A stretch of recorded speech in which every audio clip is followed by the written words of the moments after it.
WWE Hall of Famer himself, Mr. Teddy Long. Teddy, how are you, my friend? Welcome.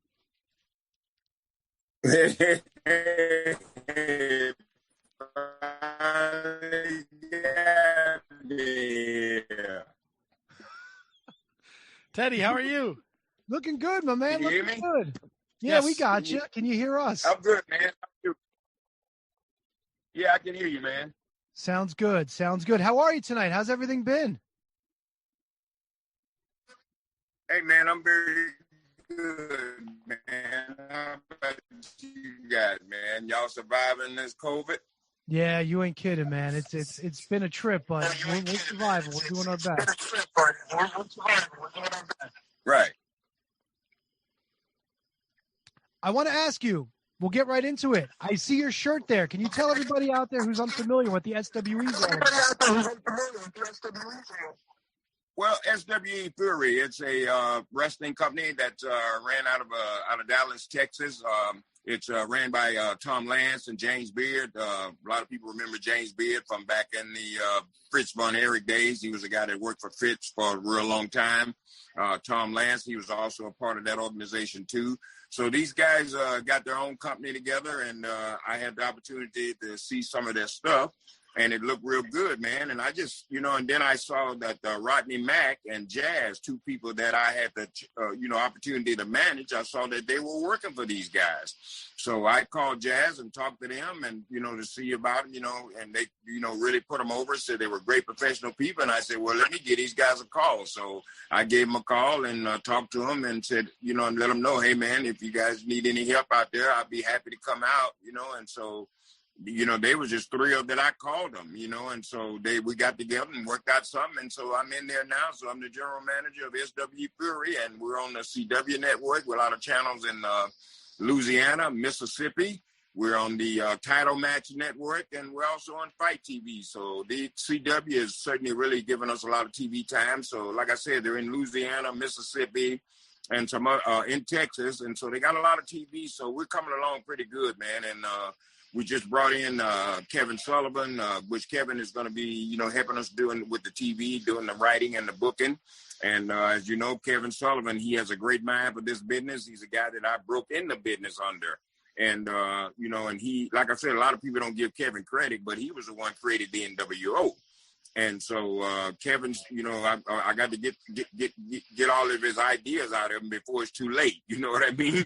So Kevin, so I think with me and him, with our heads together, we're putting on this, put our heads together, and we're going to make a good TV show in SWE. So so once a general manager, always a general manager. What now?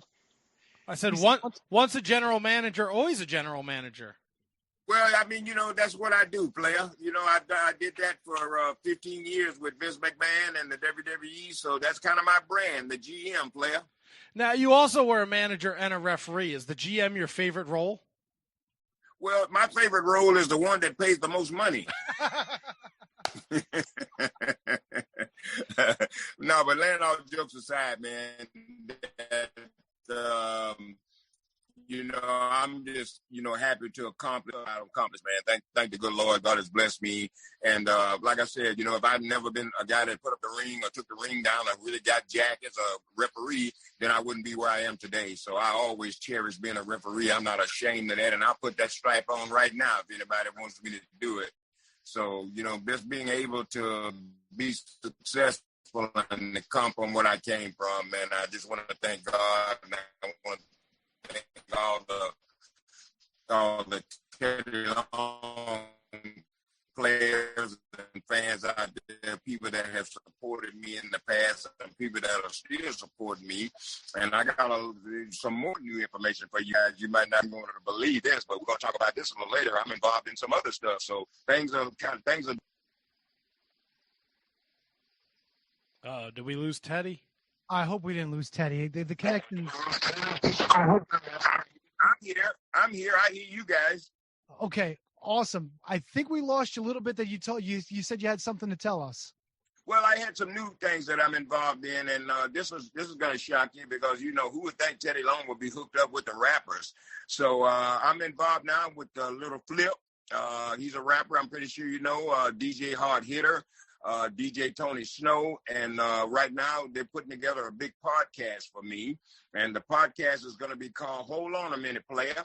So, so we're gonna be starting that podcast pretty soon. I'm gonna go out to Dallas, Texas next month and do a lot of taping and get that on the road. But my big podcast is coming, and I'm gonna have my first guest. I do know will be Jake the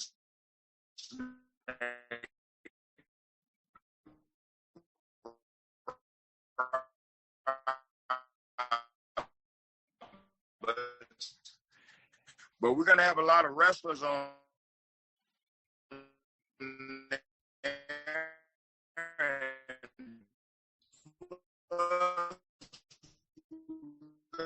We have a lot of reps. You never know. You might see Chris Brown, anybody on there. That's amazing. I would love. Did you get that? Wait. Yeah, no, we got you. If we're quiet for a second, we're just waiting for the audio to catch up. That's okay. Unbelievable. Yeah, man. I mean, that's what I'm saying. All this is brand new to me. Of course, working with the rap artists and stuff. But a lot of them I do talk to, like Wale. He's a good, Teddy Long fan. Lil Flip, Mike Jones. I had a chance to see him down there while I was there, man. So I mean, there may be some others out there. Well, I know Lil Wayne's a Teddy Long fan, so there may be some more out there, man. So we're gonna be interviewing him.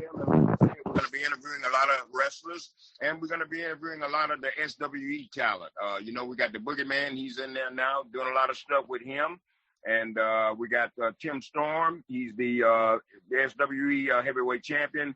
And also Road Warrior Animal. Let me speak on that because he was there with us for a little bit of time. And we had a lot of plans for him. He was going to be in charge of the Road Warrior Invitational Tag Team Tournament, which we are still going to do that. But let me say, he's certainly going to be missed because like I said, we had a lot of big plans for him, and I was just glad to be able to be working with him. So Road Warrior Animal was there, but God rest his soul, and he's certainly going to be missed. I got to ask you, I've been doing a little bit of a Teddy Long deep dive, and I've been enjoying going and listening to some of the shoot interviews you've done and stories. Any stories you have about the Road Warriors you might want to share with us? Well, not really. We had some great matches with Butch Reed and Ron Simmons. We had a chance to work with them for a long time. Doom did. We had great matches.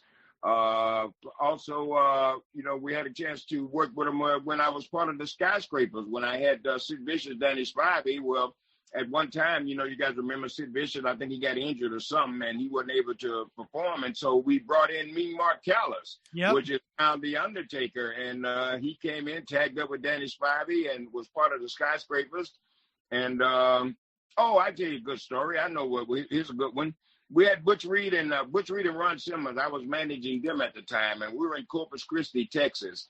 And evidently, Butch Reed didn't smarten his daddy up. He didn't tell his daddy what really was going on. And so the Road Warriors then, they were just beating the dog crap out of Butch. And, man, his daddy, we didn't even know his father was there. So his daddy was, like, sitting on the front row. And then next thing we knew, his daddy jumped out of his seat, pulled a big knife out of his pocket, and he was headed to the ring with that knife. So the police had to grab him, and they don't know he's Butch's daddy. So they grabbed him, they dragged him in the back and everything. So Butch had to, we had to hurry and try to finish the match because we wanted Butch to go and try to keep them from locking his daddy up. So that was a good story there. Corpus Christi, Texas is where that happened. A wealth of knowledge, a lifetime of experience. We're on the line with Teddy Long, at Teddy PLAYA Long on Twitter, and he's rocking that SWE gear at SWE Fury TV. And as he mentioned before, hold on a minute, PLAYA. The podcast is coming. And Teddy Long's here talking with us, all things pro wrestling. Hall of Famer, by the way. How much did that mean for you to be considered a member of the WWE Hall of Fame? Well, it was a great honor, big deal for me because, I always looked at the Hall of Fame like, that, wasn't for guys like managers or guys, that were doing what I was doing. I felt that was just really designed for the wrestlers, guys that get out in that ring and, and bust their butt each and every night and take bumps and, you know what I mean, and do a lot of damage to their bodies. And so those guys deserve to be in something like that. So when Vince McMahon gave me the call and said that he was going to do that for me, it was kind of speechless, man. I was, because I was honored, and it was a big surprise because I never dreamed that I would have been in the Hall of Fame. Did you have a say in who gave you your induction speech, or did you get to pick JBL and Ron Simmons? Well, no, I didn't get a chance to pick them. They didn't even tell me who was going to induct me until way on down the line. And then when I did find out, and I think I think probably that was a Vince decision because he knew back, when I first came into WWE, that I rode with Bradshaw and Ron. That was like the guys that I rode with, and so I had a lot of history with them. Where I left Ron Simmons standing in the snow one time. I drove off and left him. I didn't know he had got out of the car. But that comes from drinking a lot of beer. We work too much beer, so when you're alcoholed up like that, you forget. So man, like I said, it was great to have Ron and John, man. They, that almost brought a tear to me because there's two guys that really, know me and they helped me so much, man. And when I got there and took care of me, so man, to have them induct me was a great honor. I had a question and it escaped my tiny little brain. That's okay. No, it's not okay. So Teddy, when you came to WWE, like I know, like there's more history, NWA, WCW, whatnot. But when you came to WWE, they had you working as a referee. What did it take for them to realize, like, hey, we've got this guy here. He's got a great personality. He can move. He could be a manager. There's so many other things we could put him in, but let's just keep him as a referee for now. Like, when did that moment come where they said, like, hey, let's get Teddy in front of the camera doing some other stuff. Let's give him a microphone. Let's make him an authority figure. Like, how did that come about? Well, now this is the way I got it, and basically I believe this is the truth because this came from the people that were in the meeting. I heard that they were having a production meeting one day, and they were talking about bringing in managers. And so the guy, Ernest the Cat Miller's name came up, and I think he was a John Laurinaitis fan. John Laurinaitis liked him, and he brought his name up to bring him in. And that was Sergeant Slaughter, Earl Hebner, and Michael Hayes. They was in this meeting. And what happened is they brought up my name and they told Vince, that, hey, Teddy Long, the guy you got refereeing there, that he can talk. You know what I mean? They told him about my history in NWA and WCW. And so at the time I was at home. And so I got a call one day about 3 o'clock. Well, no, it was early in that. I got a call about early in the morning and they were calling me from WCW and not WCW, WWE. And John Laurinaitis called me and said, hey, we're bringing you back to TV. We want you to come in as a manager. So, I just really shocked, man. And so they sent me a plane ticket and I jumped on the plane that day and I went into Providence, Rhode Island. And I walked out on TV that night and I walked out with D'Lo Brown. And when I went out with D'Lo Brown and I cut that promo and I come back through the gorilla position and Vince McMahon was standing up. And he was clapping for me, and he looked at me, and he said, I couldn't believe I've had you right here under my nose all this time. And that's how that happened. Teddy, let me ask you a question. You talk about your relationship with Ron Simmons and JBL. You're good friends. Do you still watch wrestling? Yeah, I look at it every now and then. I get a chance. Okay, well, I consider Tony a good friend, right? So I was waiting, right? I was very excited for the New Japan G1 finals, right? But what does this good friend over here do? He texts me, spoils it for me. What kind of friend does that? What kind of fucking asshole does that? Oh, really? Well, would you do that to your friends, Teddy? I don't think Teddy Long would do that, PLAYA. Well, no, PLAYA, I don't think I would do that unless. See, there's an unless right there, PLAYA. All right, I'm waiting. What's the unless? Well, unless I had a reason. Well, in fairness, the gentleman who won the tournament was the same guy who won it last year, and I'm a big fan of his, so yeah. I was a little excited. He was a back-to-back tournament winner. So who do you text when you're excited about something? You text your friend. Yeah. Exactly. I had the whole day. I had to work all day yesterday. I was like, I just can't wait to stay off social media. I'm going to get home, put my feet up in my chair. My beautiful wife's going to order some sushi. I'm going to watch some wrestling. And then you fucking ruined it for me. Teddy Long would do that. Teddy Long would put me and you in a match, an Inferno match, a barbed wire steel cage match, a last ride match, all stuff that Teddy Long has matches that Teddy Long introduced to the WWE universe. Well, you know what I'll do if I have to, I'll put both of you in a tag team match, player. You know I'll do that. Tag team Teddy, let's do it. Who are we facing? Well, you might go 1-on-1. I don't know, man. I'll figure it out. I'll take on King Mo. Let's do it. You don't want to take on King Mo. You could beat him in a heartbeat. That's why I want to take on King Mo. Me? Yeah, but King Mo is too easy. You need a real opponent. Give me Bobby Lashley.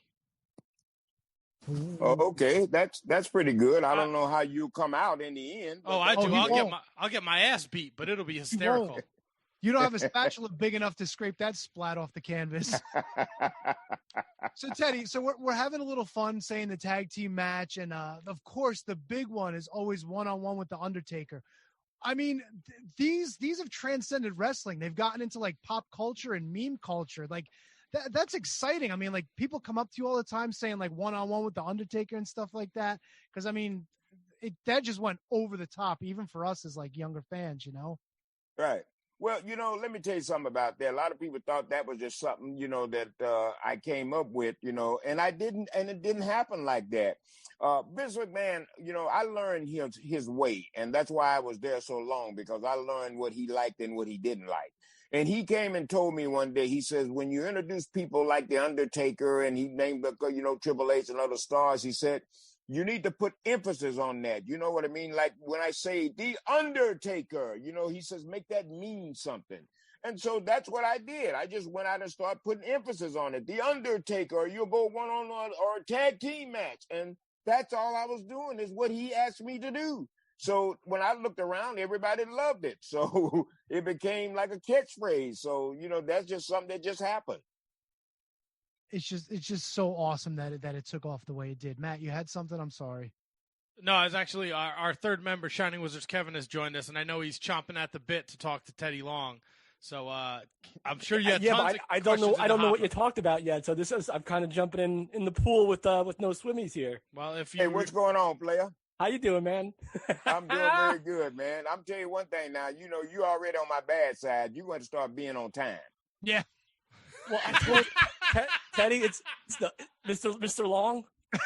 It's all right. It's all right to say, Teddy. You don't have to worry. Just calm down. Cause you gonna be okay. Just start being on time. Oh, I'll be just fine. It's been Teddy, 2020, man. 2020 has got me. Well, put the blunt down, man. That's all you got to do. wrong vice. Okay. All right. So let me ask you this again. I don't know what the guys asked you already, but they touched on a little bit with the Undertaker and the holla holla holla and this and that. When you got inducted to the Hall of Fame, I rewatched that video. They do the videos for everybody, and I feel like at a certain point they could have just stopped. But then, because you had such a great career, but then all the comedy stuff that they include in those videos that are supposed to be so tribute worthy. Did you ever have a problem with being too comedic or too campy, or were you just rolling with the punches? Well, basically what I did was mostly me. I mean, the writers, they wrote a lot of stuff for me. You know what I mean? But you know what I mean? You just can't write for a black man. You know what I mean? And I'm not trying to sound racist or nothing, but my culture is different. And if you haven't lived this, you don't really know how to, to adapt. So I came up with the words player and different things. When I first went there, they told me they wanted me to be like Don King. Now that's what they told me. And I said to them, I mean, whatever you guys wanted, that's fine with me. So what happened is I just walked out on TV and I just started doing my own thing, and I'm lucky enough for Vince McMahon to like it. So I had no problem with anything that I was asked to do. In fact, everything that I was asked to do, I added to it. Like the stuff with me and Vicki Guerrero. A lot of that stuff she done to me, I told her to do it. So I was happy with everything I did. And that's why I stayed with Vince, because I didn't have no problem doing anything. That's incredible. I mean, and I wasn't taking anything away from that stuff, because that stuff was great and carried television shows. That stuff carried 2-hour TV shows. Oh, so, well, yeah, people still love it now. I mean, I just had a guy send me some stuff from when me and Paul Ellering was back in the day when we had a match. You know what I mean? Stuff like that. People like that. So, I was just happy to be able to entertain. And let me get to this, because 99.9% sure this is a question that the guys did not ask. I like a lot of weird, obscure guys, and you've managed a lot of wrestlers that people probably don't even remember that you managed them. Okay. Guys like Mark Jindrak. Yeah, the reflection of affection. I just happened to see him like a week ago. I just did this thing with Luke Gallows them for Fight TV. Yeah, and, Talking Shop Mania.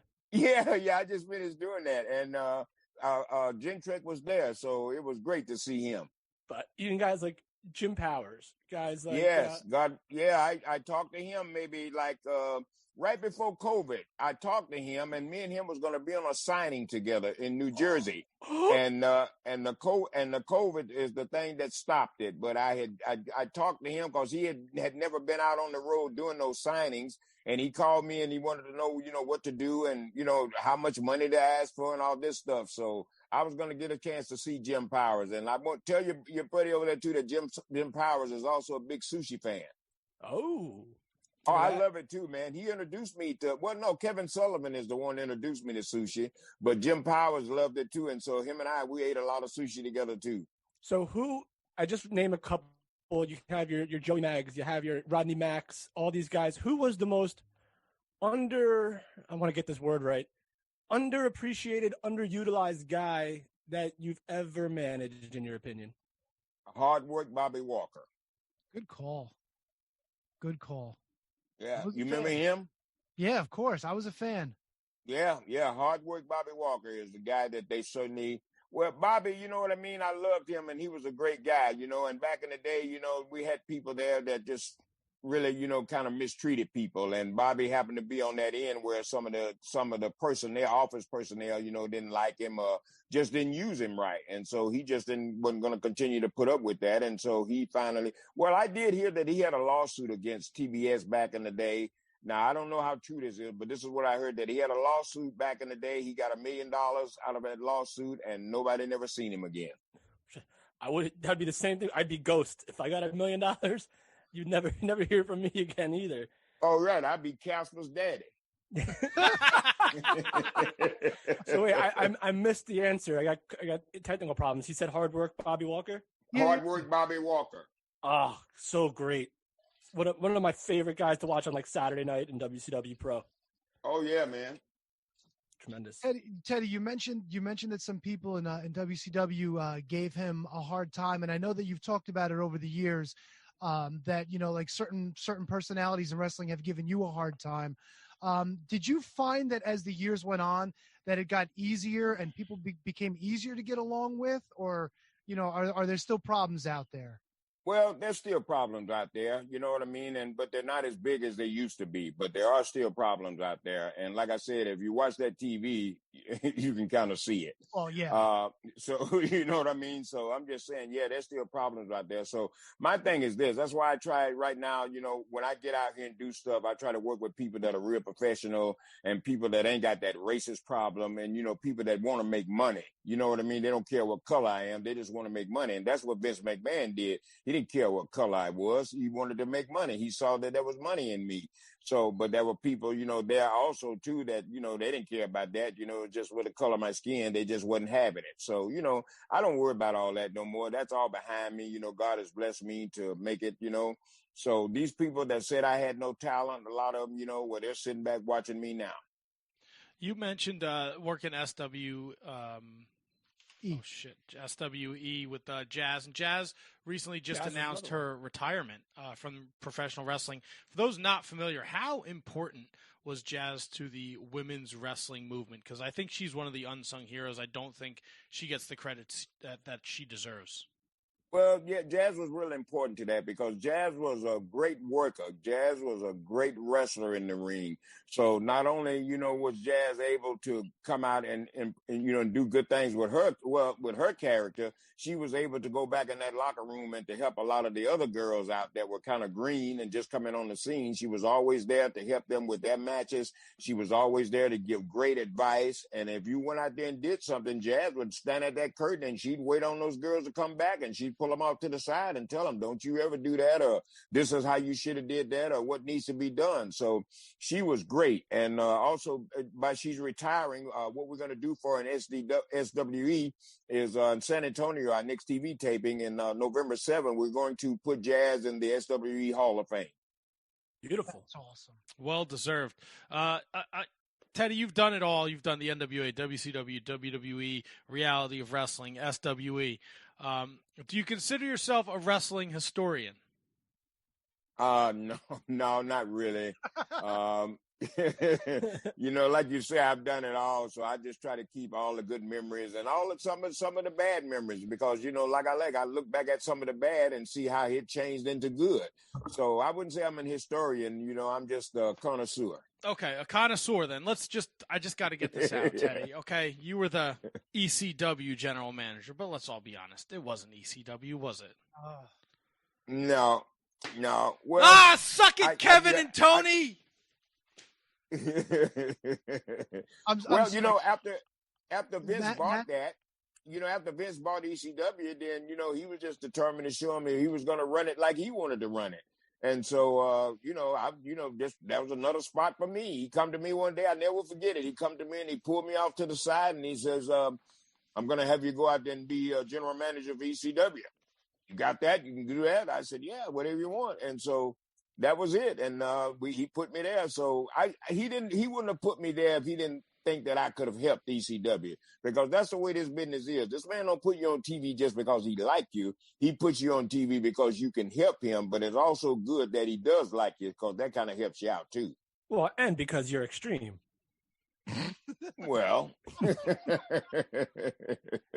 all right. Teddy Long, Extreme. We're talking to Teddy Long at Teddy Play Along. Check out SWE at SWE Fury TV on the Twitter machine. And Teddy's got a podcast coming out. Kevin, you missed this. He's doing a podcast. Hold on a minute, PLAYA, with Teddy Long. He's got some rappers involved. His first guest is going to be Jake the Snake Roberts, and it's coming in the very near future. So keep your eyes and ears, on Teddy's Twitter machine. Teddy, yeah, you started. That's gonna be good. Also, along my co-host on that podcast is gonna be DJ Tony Snow. He'll be right there helping me out, man. And like I said, we'll be doing a little flip, DJ Hard Hitter and A-Dot. Those guys will be helping me out a lot. So this podcast is really gonna be something else, PLAYA. I gotta ask you real quick: are you gonna be singing your own theme music on the podcast? Well, I don't know. I haven't decided on that yet, but that's a great idea. I could probably come up with something. Oh, real quick, not talking about theme music. That music that you've used this entire time was originally for Rodney Mack, right? Well, yeah, the beginning of it is for Rodney Mack when we were doing the Thuggin' and Buggin', the Mac Militant. Oh yeah. And so Vince liked it so well till he wanted to keep it for me, and he picked that music. And I tell you the funniest thing in the world, I remember one time I was doing a rehearsal and they played the music and I come out, and when I walked out, Vince was out there already doing my dance. So that was great. For him to do your dance, man, you know what I mean? That lets you know, just keep doing that dance. You made it. Vince, he's a low-key dancer though. Like whenever he gets the chance to start busting a move, he always seems to, Well, he was in a good mood that day, and so you always want to catch him in a good mood. If he's in a good mood, he'll have a little fun with you. That's awesome. You want to see Vince Boogie? You go to that Stand Back from the Slammies in the late '80s. Amazing performance, homeboy. He was. Yeah. That takes balls to dance like that. I'm just gonna say that. Exactly. Teddy, you shared the ring with everyone under the sun, but the referee is probably the most important part of a wrestling match, because you have to be not seen but heard. You shared the ring with so many people. Do you have a favorite match that you got to referee? Well, the one that really stood out for me was the one, and I didn't have to referee this whole match, but being a part of it, and I'll give you another one that I had to referee that I like. But being a part of the Chi-Town Heat, the one that I had with Ric Flair and Ricky the Dragon Steamboat, I thought that was, one of the, highlights of my career. Also, I had the opportunity to, let's see, which other match? I refereed so many great matches, with the Four Horsemen back in the day, all that good stuff. So Basically, all of them was my favorite ones. I didn't have no problem with doing any of them. I know you crushed my soul when you fast counted the Road Warriors against the Varsity Club. Well, Clash of the Champions. It was getting after I had been riding with Kevin Sullivan and Hot Stuff Eddie Gilbert, God rest his soul. These guys found out that I could talk. So when they found that out, they would start pushing for me to be a manager. And so that was part of my manager's turn when I fast counted the Road Warriors. So that's what I was getting ready to be, that heel manager. And so let me ask you this. You have this amazing amount of success. You go from referee to manager, tremendous amount of success. We don't see it for a little while. WWE calls, and forgive me if you guys already talked about this. They bring you back. What were you expecting when you got that call and initially were a referee? Were you okay? Were you just like, hey, I'll do whatever you want? Or was there always some plan that maybe you would be thrusted into this managerial role once again? Well, no, they never talked to me about that. They just called me in and they just told me they wanted me to be a referee. So my thing is this, I'm going in to get a job, right. So I don't care about, being a referee. A lot of people would maybe let that affect them because they, coming from managing big stars to Undertaker and all that, and then going back to putting the stripes on. But that didn't bother me. So I always look at it like this, in this business, you're always getting tested. So I looked at it as maybe, this is part of my test. If they want me to manage again, I'll manage again. I didn't worry about it. I was just happy to, have a job. I was making good money in the WWF when I went there in 1998. So I had a nice check. So that's all I cared about. And then being a referee, you got a job to do, but it's not like being general manager of the company. You know what I mean? So it's a lot different, but it really didn't bother me whatsoever. Teddy, I have a question. You worked a lot with The Undertaker, and this might be a ridiculous question. Is he really afraid of cucumbers? Well, he never showed that around me, but I did hear that story. Because you throw if I throw a cucumber at my cat, it'll freak out. It's just the weirdest thing. I don't understand it. There's WWE celebrating 30 years of The Undertaker. What are some of your favorite moments with him? Well, just all the stuff that we did on TV, where he kidnapped me and he had me in the coffin and all that stuff. And, just that whole storyline that we had with him and CM Punk. And, those were like my favorite moments there. And also, a lot of the stuff when I was managing him and back in WCW when he was Mean Mark Callis. So, everything that I was involved with Taker was always good, man. And he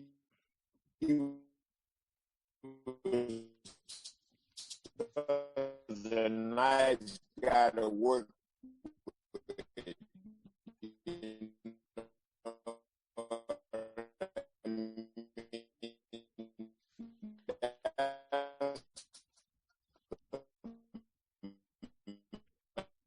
It'll come back. He's like hitting a dead spot right now. It'll come back.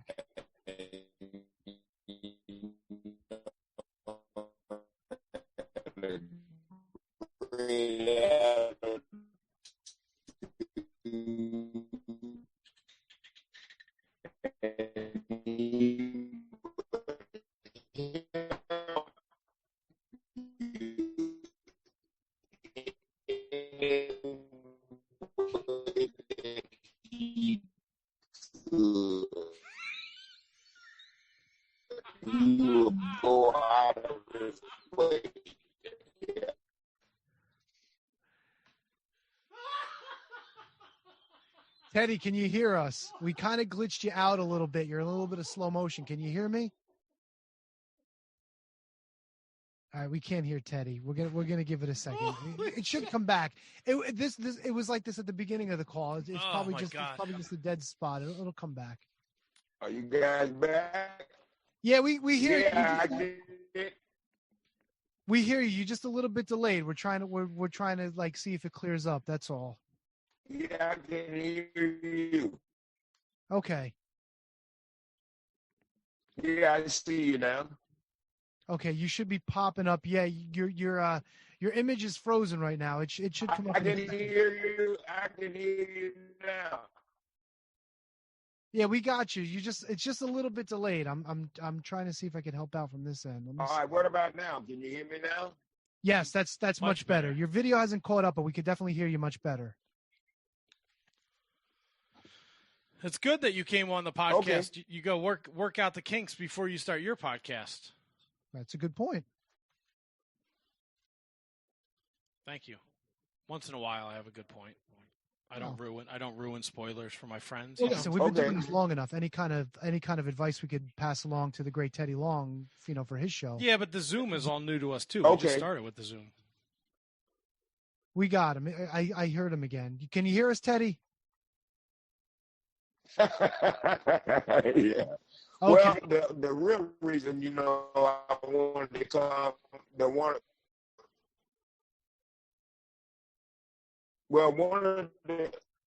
of the reasons why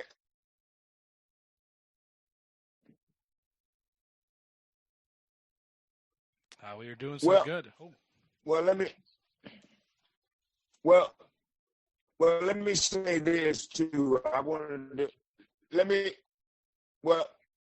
yeah.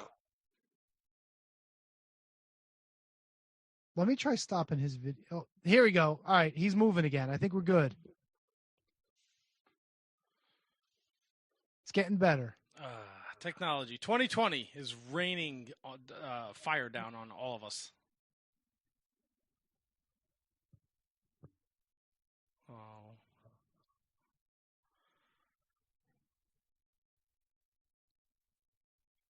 All right. Well, we are the Shining Wizards Wrestling Podcast. We're talking to Teddy PLAYA Long on the Twitter machine. Make sure you give him a follow. He's got a podcast coming out with a bunch of rappers who I have no idea who they are. That's a good.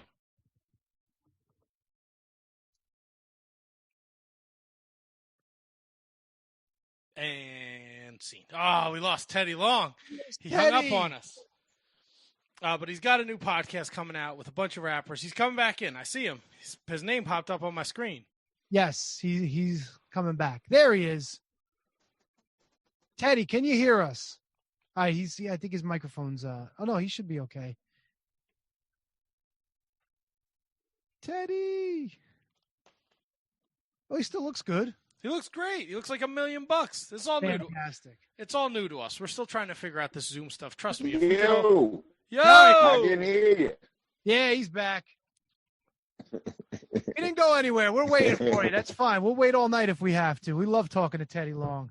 Yeah, but Teddy Long's a busy man. You think he's got all night to hang out with us? All right, I'm back. Awesome. Guess who's back?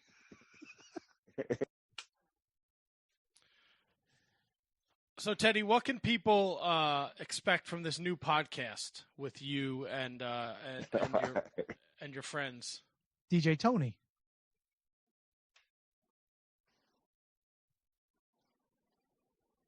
Okay, well, like I said, we're going to certainly be doing a lot. We have a lot of wrestlers coming on the show, and like I said, we're going to be interviewing a lot of people, and not only are we're going to be talking to some rappers. So we're going to be doing a lot of stuff. So this podcast is really going to be off the chain. Awesome. Teddy, just so you know, I just cut your video. It seems like your audio is coming in a lot better without the video going, if you don't mind. Okay. Beautiful. We talked about it a little earlier. You said, you had mentioned, the work as general manager working with Vicki Guerrero. I've met Vicki a few times over the years. I'm not, putting over like I'm best friends with her or anything, but she's one of the sweetest people in the business I've ever met. What was it like working with her, going through stories with her, with the general manager role and all that? Talk to us a little bit about Vicki Guerrero.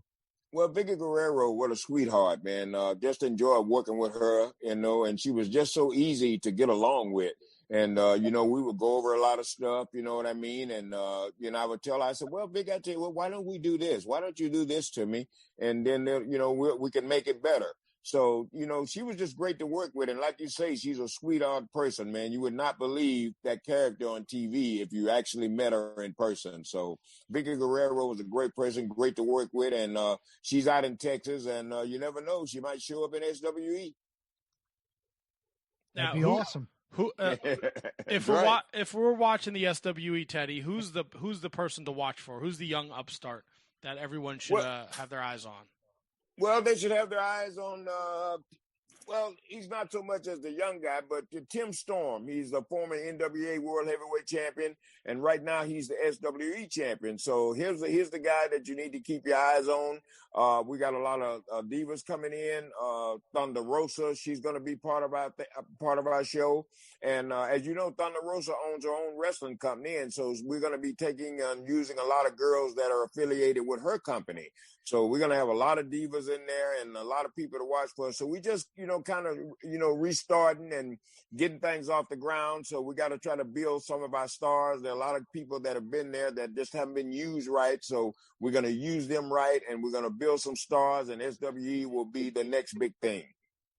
And you can watch SWE on the CW network, CW33 in Dallas, Fort Worth, CW21 in Baton Rouge, and then CW East Texas. Also, Fight.tv is where you can find SWE. So definitely check them out. SWEfury.com is the website. I see Jax Dane is coming in, and I see you guys just completed a bunch of TV tapings.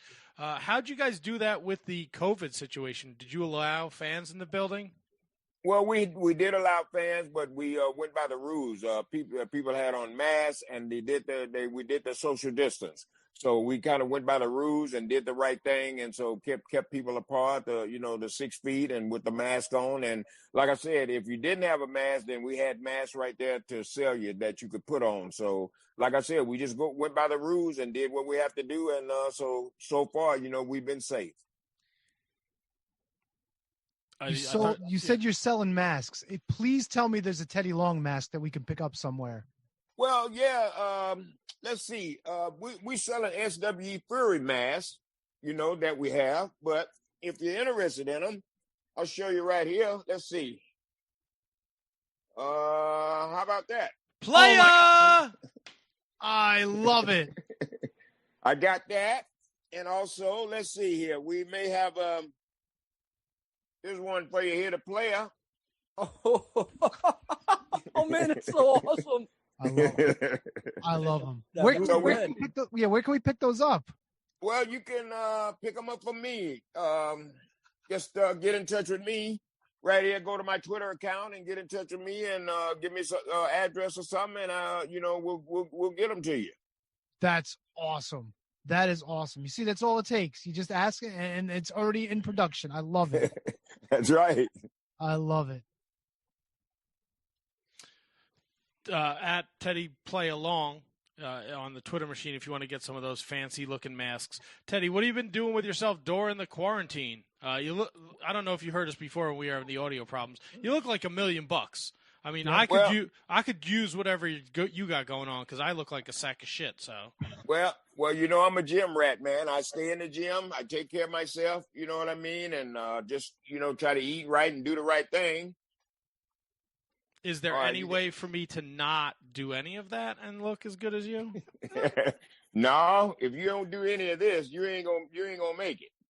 Come on, player. Listen, I've tried, Teddy. I keep trying to get him back on that DDP yoga bandwagon, and he does it for about a week, and then he's, oh man, look at this. Yo, he's got abs. What do you got, Matt? What do you got? I got flabs, son.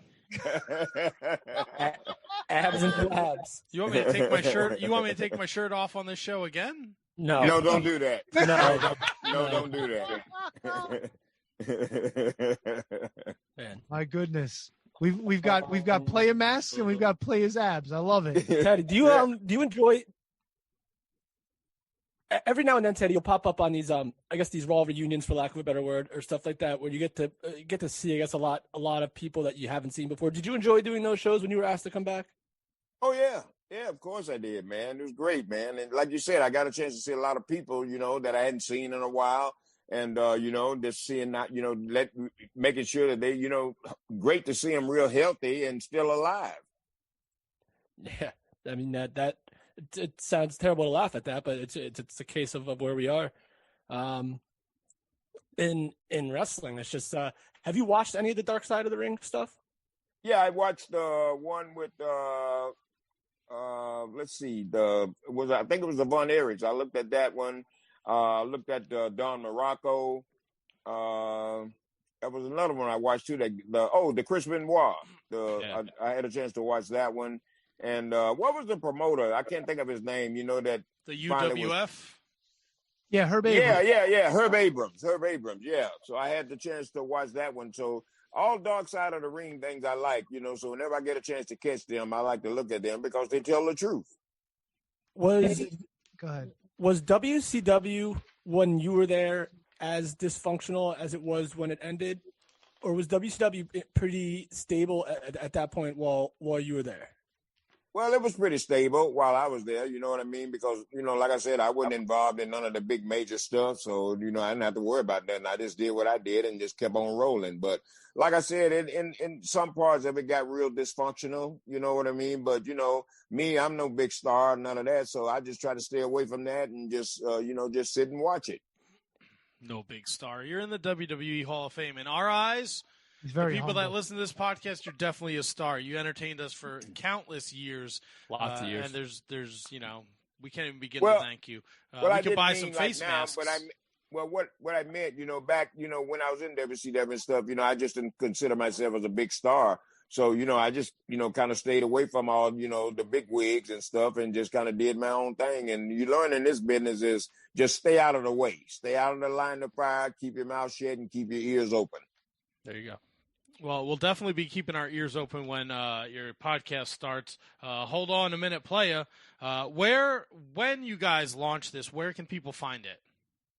Well, that I don't know right now because we're still putting it together, but I'll have all that information out there. It'll be on my Facebook page, my Instagram, and also my Twitter site. So as soon as we get everything done, and we're going to get that started right after November 7th. Right after November 7th, we're doing TV in San Antonio for SWE.